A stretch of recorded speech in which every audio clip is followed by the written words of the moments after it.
জয় শ্রীকৃষ্ণ। আচ্ছা, একবার ভেবে দেখুন তো, সেই দিনটার কথা যখন আপনার নেওয়া একটা ছোট সিদ্ধান্ত আপনার পুরো জীবনটাকে তছনছমে দিয়েছিল। হতে পারে সেটা কোনো ভুল মানুষকে বিশ্বাস করা, ভুল কেরিয়ার বেছে নেওয়া, কিংবা রাগের মাথায় প্রিয় কাউকে এমন কিছু বলা যা আর কোনো দিন ফিরিয়ে নেওয়া সম্ভব হয়নি। কল্পনা করুন একজন মানুষের কথা যে তার জীবনের সমস্ত সঞ্চয় দিয়ে একটি ব্যবসা শুরু করেছিল শুধু জেদের বশবর্তী হয়। ফলাফল সে আজ রাস্তায়। কিংবা সেই মেয়েটির কথা ভাবুন যে শুধু আবেগ তাড়িত হয়ে এমন একজনকে বিয়ে করেছিল যার জন্য আজ তার প্রতিটি রাত কাটে চোখের জলে। কেন হয় এমন? কেন আমরা জেনে বুঝেও বারবার আগুনের দিকে ঝাঁপ দিই? আমাদের ভেতরে কি এমন কোনো ত্রুটি আছে যা আমাদের ধ্বংসের দিকে ঠেলে দেয়? আজ এই ভিডিওতে আমি আপনাকে এমন এক পরম সত্যের মুখোমুখি দাঁড় করাবো যা শোনার পর আপনার জীবনের সিদ্ধান্ত নেওয়ার ধরন চিরতরে বদলে যাবে। আপনি যদি শ্রীকৃষ্ণকে ভালোবেসে থাকেন এবং বিশ্বাস করেন যে আপনার মনের প্রতিটি দ্বিধার উত্তর তার কাছে আছে, তবে কমেন্টে এক্ষুনি লিখুন রাধে রাধে। ভিডিওটি শেষ পর্যন্ত দেখুন, কারণ আজকের এই জ্ঞান আপনার আগামীকালের কোনো বড় বিপর্যয় রুখে দিতে পারে। মানুষ যখন চরম আনন্দিত বা চরম দুঃখিত থাকে তখন তার মস্তিষ্ক যৌক্তিকভাবে কাজ করা বন্ধ করে দেয়। শ্রীকৃষ্ণ গীতায় বলেছেন, ক্রোধাৎ ভবতি সম্মোহঃ সম্মোহাৎ স্মৃতি বিভ্রমঃ। অর্থাৎ ক্রোধ থেকে মোহ এবং মোহ থেকে স্মৃতি বিভ্রম ঘটে। যখন বুদ্ধি হারিয়ে যায় তখনই মানুষ ভুল পথে পা বাড়ায়। বিশেষ কিছু অবস্থা যা যে কোনো সিদ্ধান্তকে ভুল প্রমাণিত করতে পারে। অন্যের সাথে তুলনা। আমরা অনেক সময় আমাদের সিদ্ধান্ত নিই অন্যের সাফল্যের ওপর ভিত্তি করে। পাশের বাড়ির ছেলেটি ইঞ্জিনিয়ার হয়ে সফল হয়েছে মানেই আমাকেও হতে হবে, এই জেদই হলো ভুল সিদ্ধান্তের মূল কারণ। আপনার ক্ষমতা এবং আপনার গন্তব্য আলাদা। ভবিষ্যৎ নিয়ে অতিরিক্ত দুশ্চিন্তা। বেকার ব্যবসায়ী হয়নি তাই যে কোনো চাকরি করতে হবে, এই জেদ আপনাকে বাবুর সাথে দরজায় আনবে। ভয় থেকে নেওয়া কোনো সিদ্ধান্ত কখনোই সঠিক হয় না। যখন আমরা হারাবার ভয়ে কোনো কাজ করি তখন আমাদের ফোকাস থাকে বাঁচানোর ওপর, জেতার ওপর নয়। বুদ্ধি ও মনের ভারসাম্য রক্ষার উপায়। 24 ঘন্টার নিয়ম। কোনো বড় সিদ্ধান্ত নেওয়ার আগে অন্তত 24 ঘন্টা সময় নিন। আবেগ থিতিয়ে গেলে বুদ্ধি কাজ শুরু করবে। সাক্ষী ভাব। নিজেকে সেই সমস্যার বাইরে রেখে চিন্তা করুন। ভাবুন আপনার কোনো বন্ধু এই সমস্যায় পড়লে আপনি তাকে কি পরামর্শ দিতেন? আত্মবিশ্লেষণ। সিদ্ধান্তটি কি আপনি আপনার ভালোর জন্য নিচ্ছেন নাকি অন্যকে দেখানোর জন্য? এই প্রশ্নের উত্তর খুঁজুন। বন্ধুরা, জীবনের রথ চালানোর সারথি যদি আপনার বুদ্ধি হয় আর সেই বুদ্ধিকে যদি আপনি শ্রীকৃষ্ণের চরণে সঁপে দিতে পারেন, তবে ভুল হওয়ার সম্ভাবনা শূন্য হয়ে যায়। মনে রাখবেন, আপনার একটি ভুল সিদ্ধান্ত শুধু আপনার নয়, আপনার পরিবারের জীবনও বদলে দিতে পারে। তাই আবেগকে সংবরণ করুন এবং বুদ্ধিকে জাগ্রত করুন। আচ্ছা, আমি কি একবার আপনার মনের ভেতরটা পড়ার চেষ্টা করব? এই যে আপনি ভিডিওটা দেখছেন, আপনার কি মাঝে মাঝে রাতে ঘুমানোর আগে মনে হয় না যে ইস, সেদিন যদি এই কথাটা না বলতাম বা সেদিন যদি ওই কাজটা না করতাম তবে আজ হয়তো আমার জীবনটা অন্যরকম হতো? আমরা সবাই এক একটা অদৃশ্য বোঝা বয়ে বেড়াচ্ছি। বাইরে থেকে আমাদের হাসি খুশি দেখালেও ভেতরে ভেতরে আমরা প্রত্যেকেই কোনো না কোনো ভুল সিদ্ধান্তের আগুনে পুড়ছি। কেউ কেরিয়ার নিয়ে হতাশ, কেউ সম্পর্কের টানাপোড়েনে ক্লান্ত। আর সব থেকে কষ্টের বিষয় কি জানেন? যখন আমরা বুঝতে পারি আমরা ভুল করছি, তবুও আমরা সেই ভুলটাই বারবার করে যাই। আপনি একা নন। এই যে আপনার মনে দ্বন্দ্ব চলছে, মন বলছে এক কথা আর বুদ্ধি বলছে অন্য কথা, এই যুদ্ধটা চিরন্তন। আমি জানি আপনিও চান আপনার জীবনটাকে সঠিক পথে পরিচালিত করতে, কিন্তু পরিস্থিতির চাপে বা আবেগের বশবর্তী হয়ে আমরা খেই হারিয়ে ফেলি। আপনি যদি এখন এই মুহূর্তে নিজের মনের ওপর কোনো চাপ অনুভব করেন, তবে দীর্ঘ একটা শ্বাস নিন। মনে রাখবেন, ভুল করা মানেই জীবন শেষ হয়ে যাওয়া নয়, বরং নতুন কিছু শেখার শুরু। আপনারা সবাই মহাভারতের ধৃতরাষ্ট্রের কথা জানেন, কিন্তু কখনো কি ভেবে দেখেছেন কেন তিনি একজন সফল পিতা হতে পারলেন না? তিনি কি জানতেন না যে দুর্যোধন ভুল পথে হাঁটছেন? অবশ্যই জানতেন, কিন্তু তার মন বা আবেগ তার বুদ্ধির ওপর জয়ী হয়েছিল। তিনি ছিলেন অন্ধ, শুধু চোখে নয়, পুত্র স্নেহেও অন্ধ। যখন বিচার করার সময় এলো, তিনি রাজার কর্তব্য ভুলে পিতার আবেগ বেছে নিলেন। ফল কি হলো? একটি পুরো বংশ ধ্বংস হয়ে গেল। যখন সিদ্ধান্ত নেওয়ার সময় আসে, তখন আপনার প্রিয় মানুষটির প্রতি দুর্বলতা যেন সত্যের পথে বাধা না হয়। আবেগ দিয়ে বিচার করলে সেটা হবে মোহ, আর বুদ্ধি দিয়ে বিচার করলে সেটা হবে ন্যায়। একবার এক কাঠুরে বনের মধ্যে একটি অদ্ভুত গাছ খুঁজে পেল। গাছটি দেখতে সাধারণ হলেও তার ডালগুলো ছিল হীরের মতো শক্ত। কাঠুরে ভাবল এই গাছ কাটতে পারলে সে অনেক বড় লোক হয়ে যাবে। সে দিনরাত এক করে সেই গাছ কাটতে শুরু করলো, কিন্তু সে এটা খেয়ালই করল না যে গাছটি কাটার জন্যে সে যে কুড়ুলটি ব্যবহার করছে সেই কুড়ুলের বাঁটটি তৈরি করতে সে তার নিজেরই একমাত্র ফলের গাছটির ডাল কেটে ফেলেছে। গাছ কাটা শেষে সে দেখল তার ঘরে আর কোনো খাবার নেই, আর হীরের মতো শক্ত সেই গাছটি আসলে কোনো কাজেরই নয়। আমরা অনেক সময় বড় কিছু পাওয়ার লোভে আমাদের হাতে থাকা মূল্যবান ছোট জিনিসগুলো হারিয়ে ফেলি। আপনার সিদ্ধান্ত কি বর্তমানের সুখ কেড়ে নিয়ে ভবিষ্যতের মরীচিকার পেছনে ছুটছে? বন্ধুরা, বুদ্ধি আর মনের এই দ্বন্দ্বে জিততে হলে আপনাকে 3টি কাজ করতে হবে। নিঃশব্দে থাকা।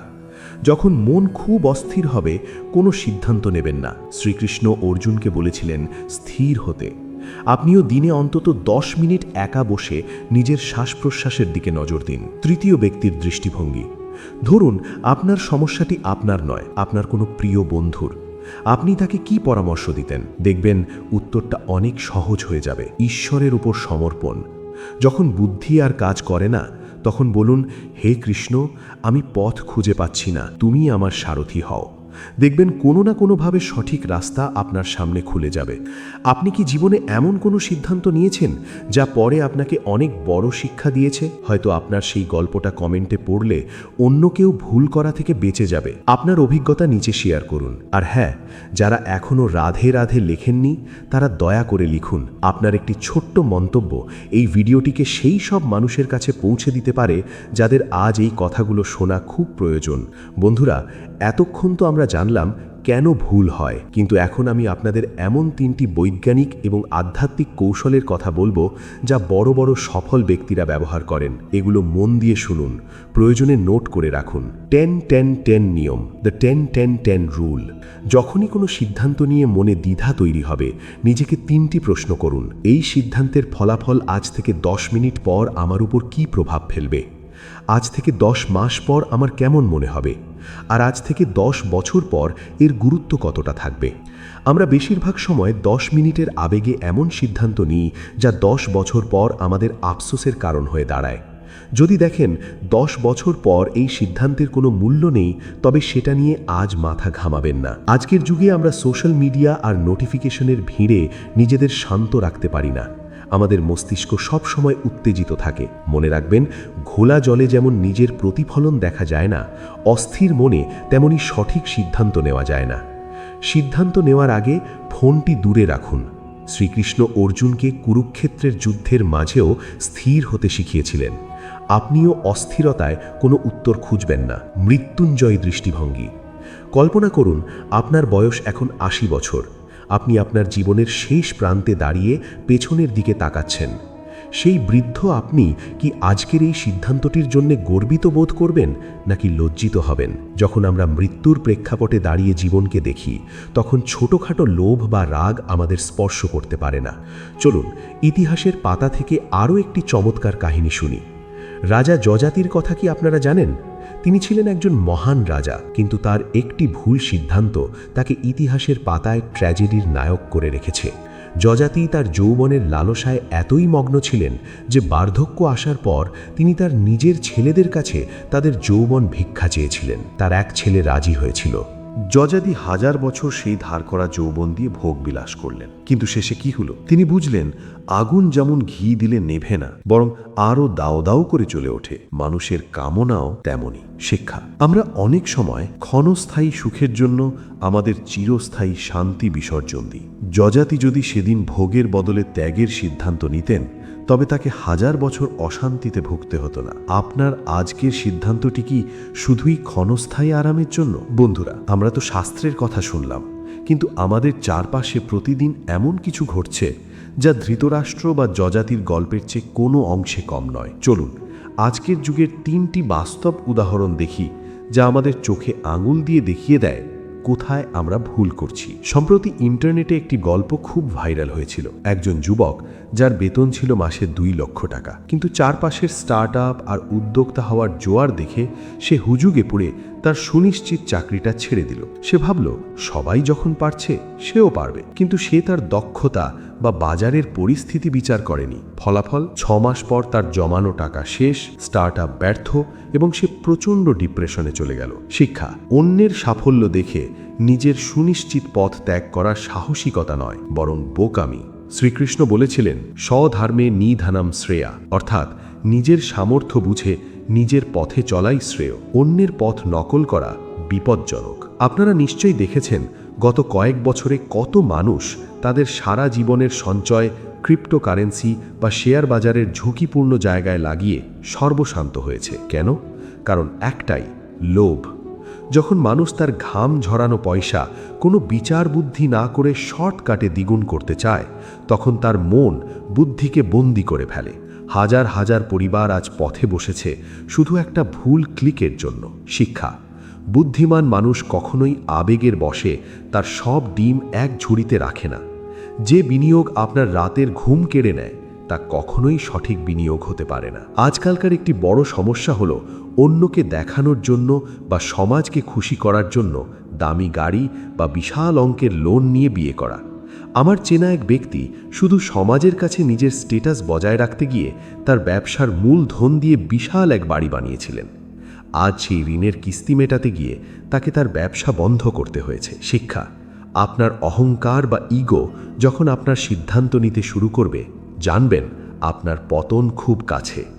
আমরা সেই জিনিসের পেছনে ছুটি যা আমাদের প্রয়োজন নেই, শুধু তাদের দেখানোর জন্য যাদের আমরা পছন্দ করি না। এখন প্রশ্ন হলো, আমরা কি তবে সিদ্ধান্ত নেওয়া বন্ধ করে দেব? একদমই নয়। শ্রীকৃষ্ণ গীতায় স্থিতপ্রজ্ঞ হওয়ার কথা বলেছেন। এর মানে হলো এমন এক মানসিক অবস্থা যেখানে জয় বা পরাজয়, লাভ বা ক্ষতি আপনাকে বিচলিত করবে না। কোনো ব্যবসায় নামার আগে বা চাকরি ছাড়ার আগে অন্তত 3 মাস সেই বিষয়ে পড়াশোনা করুন। শুধু মোটিভেশনাল ভিডিও দেখে জীবন বদলে যায় না, কৌশল লাগে। 2. পরামর্শ নিন। Sick advice. অর্জুন যেমন কৃষ্ণকে বেছে নিয়েছিলেন, আপনিও আপনার জীবনে এমন একজন মেন্টর বা উপদেষ্টা খুঁজুন যে আপনার আবেগের ঊর্ধ্বে উঠে আপনাকে কঠোর সত্যটা বলতে পারবে। 3. সবচেয়ে খারাপ পরিস্থিতির জন্য তৈরি থাকুন। Worst case scenario. সিদ্ধান্ত নেওয়ার আগে ভাবুন, যদি এটা কাজ না করে তবে কি আমি টিকে থাকতে পারবো? যদি উত্তর হ্যাঁ হয়, তবেই এগিয়ে যান। বন্ধুরা, ভিডিওর এই পর্যায়ে এসে আপনাদের কাছে আমার একটি প্রশ্ন: আপনার জীবন কি আপনি চালাচ্ছেন নাকি আপনার পরিস্থিতি আপনাকে চালাচ্ছে? মনে রাখবেন, ভগবান শ্রীকৃষ্ণ কুরুক্ষেত্রের যুদ্ধ থামিয়ে দিতে পারতেন, কিন্তু তিনি তা করেননি। তিনি শুধু পথ দেখিয়েছিলেন। সিদ্ধান্ত নিতে হয়েছিল অর্জুনকেই। আপনার জীবনের যুদ্ধে শ্রীকৃষ্ণ আপনার পাশে আছেন, কিন্তু সিদ্ধান্তটি আপনারই নিতে হবে। যদি আজকের এই আলোচনা আপনার মনে সামান্যতম প্রভাব ফেলে থাকে, তাহলে ভিডিওটি আপনার সেই বন্ধুর সাথে শেয়ার করুন যে এখন কোনো কঠিন সময়ের মধ্য দিয়ে যাচ্ছে। আপনার একটি শেয়ার হয়তো কারো জীবন বদলে দিতে পারে। যাওয়ার আগে কমেন্টে অবশ্যই জানাবেন পরবর্তী ভিডিওতে আপনি কোন সমস্যার সমাধান চান। আমি আপনার প্রতিটি কমেন্ট পড়ি এবং আপনাদের সমস্যাগুলো সমাধানের চেষ্টা করি, কারণ আমি চাই আমার প্রত্যেক দর্শক যেন মানসিকভাবে শক্তিশালী হয়ে ওঠে। ভালো থাকবেন, সুস্থ থাকবেন। আবারও দেখা হবে পরবর্তী ভিডিওতে। ততক্ষণ পর্যন্ত জয় শ্রীকৃষ্ণ। রাধে রাধে।